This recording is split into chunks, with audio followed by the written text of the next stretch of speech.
I'll be honest with you guys, I was not looking forward to watching My Hero Academia. I only started it because my friend recommended it and my sister wanted to watch it with me. I think I was just feeling superhero fatigue after being flooded with Marvel movies and TV shows in the past year or so. I already wasn't a big fan of the superhero genre to begin with, and the genre is so oversaturated nowadays that it was really starting to wear on me. Not only that, but I felt like I couldn't escape My Hero Academia in the anime community with how insanely popular it was. I was worried that this was going to be another case of overhype, and after watching the first episode, I felt like my suspicions had been confirmed. It was a perfectly fine episode to begin the story with, and while Midoriya, Bakugo, and All Might were all good characters, I felt like I couldn't get that attached to any of them. My motivation to keep watching was fairly low throughout these first few episodes, but then I hit the Quirk Apprehension Test arc, then the Battle Trial arc, then the USJ arc, and since when did this show become amazing? My Hero Academia needs a few episodes to get rolling at first, but once it settles into its main story, it gets good, like surprisingly good. As I said earlier, I was not expecting much from this show. It was another superpower high school show with predictable archetypes and a simple plot, and for the first season at least, it stays pretty close to that formula. But it delivers this in such an effective way that it gets you to care. The cast is filled with a diverse array of superpowers and personalities. The action is high energy and suspenseful, and the world building is so immersive and intricate that it feels real. The show was able to take a pretty simple, cliche premise and turn it into something exciting, and it got me to care about superheroes again. My favorite arc of season 1 would have to be the USJ arc. I think this was the point where I really became excited to see what would happen next and where I became a fan of the show. For the characters, this arc pushed them out of their comfort zones and gave them a taste of the real dangers that heroes face every day as the villains conduct a surprise attack on the school with the hopes of killing All Might. And the way that it was presented was able to strike up those same feelings in the audience. To me, that's what separates a good show from a great show. One that has the ability to make the audience fully empathize with what the characters are going through, no matter how foreign the experience may be to them. The action didn't hold back and created a lot of suspense by pushing all of the characters to their limits. The presentation of the different events taking place was perfectly done and was able to build the momentum of the plot, and the whole thing was able to familiarize us with these characters more in an entertaining way rather than through an exposition dump. Interesting villains were introduced with just the right amount of information to leave the audience with questions but still encourage them to find answers. And heroes were pushed out of their comfort zone in order to set up character strengths and weaknesses to be explored in further episodes. Overall, it's just a really good arc,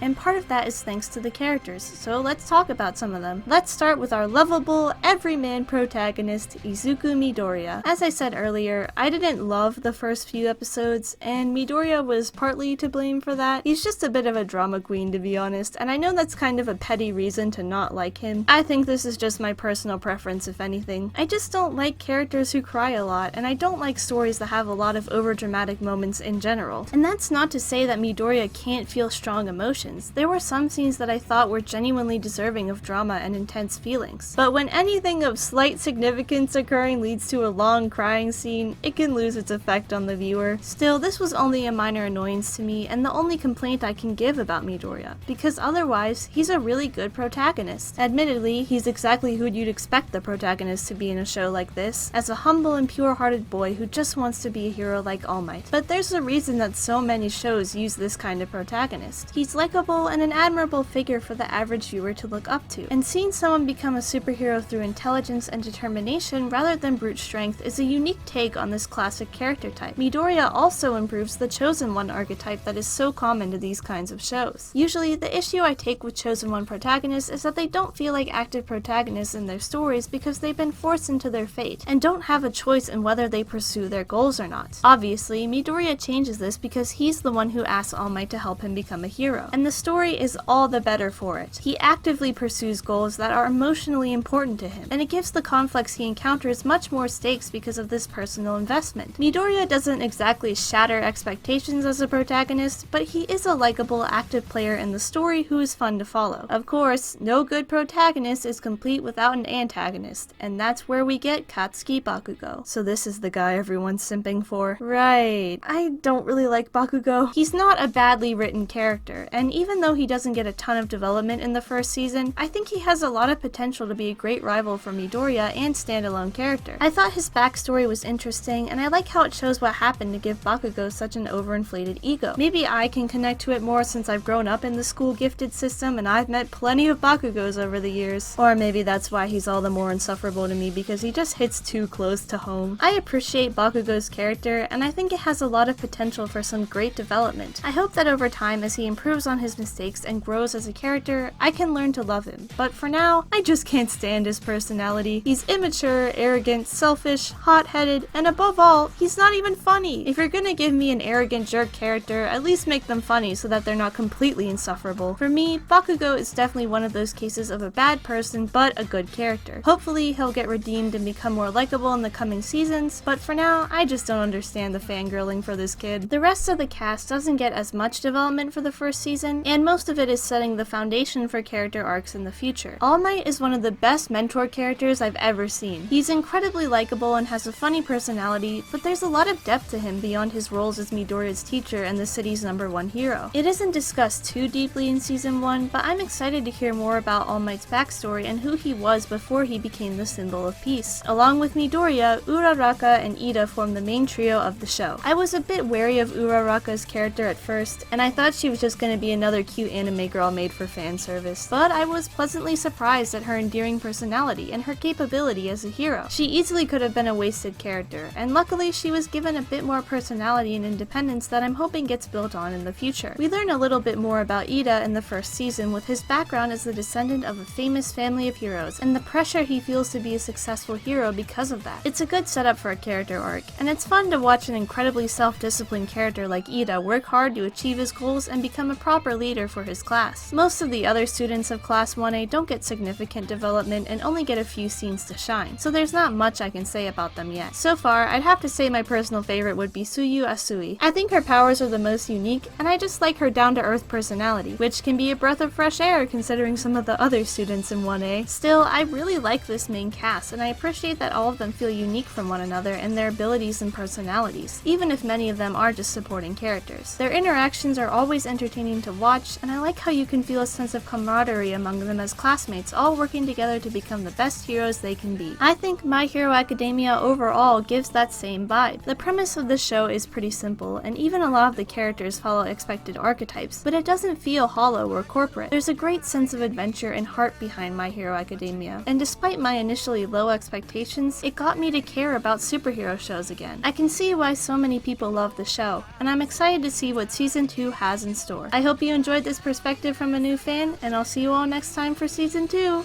Bye!